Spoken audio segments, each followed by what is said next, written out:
ये पूर्व जन्म का भक्त था और पूर्व जन्म में जिस स्तोत्र का पाठ करता था वह स्तोत्र इसको इस योनि में आने पर भी स्मरण में आ गया और उसी स्तोत्र का इसने पाठ किया जिसको गजेंद्र मोक्ष कहते हैं। प्राग जन्मन्यनुशिक्षितम, पूर्व जन्म में इसी का पाठ करता था। इसलिए जीवन में भले ही छोटे से छोटा कोई स्तोत्र हो, ध्यान से सुने, एक किसी स्तोत्र के नित्य पाठ का नियम अवश्य ले लेना चाहिए। पता नहीं हमारा संस्कार हमें कब किस योनि में ले जाएगा।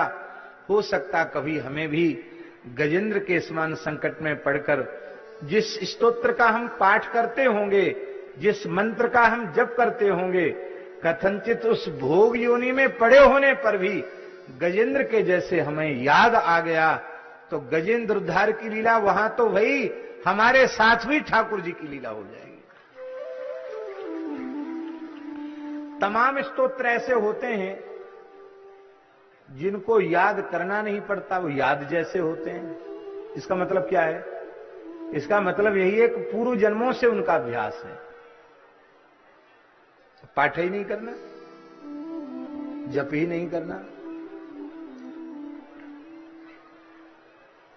किसी न किसी एक स्तोत्र का नियम जरूर लो। एक स्तोत्र पढ़ना ही है, ज्यादा आपको कठिनाई, केवल राम रक्षा स्तोत्र का ही पाठ का निश्चय कर लो। राम रक्षा स्तोत्र का पाठ नित्य करना है,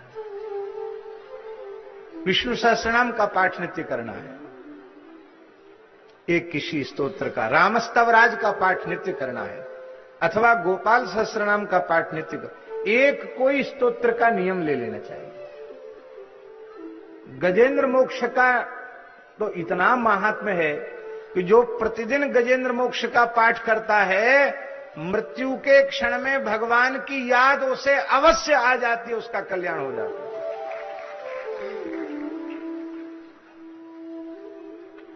हजारों साधक गजेंद्र मोक्ष का नित्य पाठ करते हैं। हमें बड़ी प्रसन्नता है कि दास ने प्रेरित किया और जब से दीनबंधु दास जी को कहा तब से उनका नियम से गजेंद्र मोक्ष का पाठ नित्य चल रहा है। कितने बढ़िया साधन है।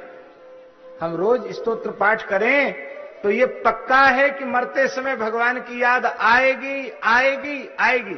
शास्त्र में लिखा हुआ झूठा नहीं है। कितना सरल साधन है।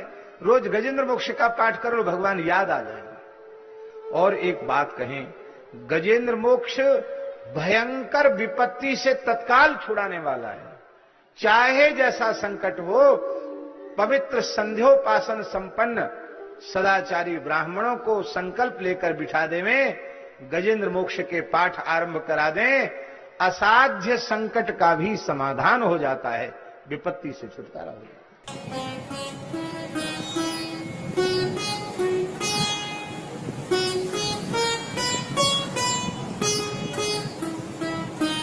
श्री सीताराम प्रतिदिन सत्संग एवं दर्शन के लिए श्री महाराज जी के ऑफिशियल चैनल को जरूर सब्सक्राइब करें।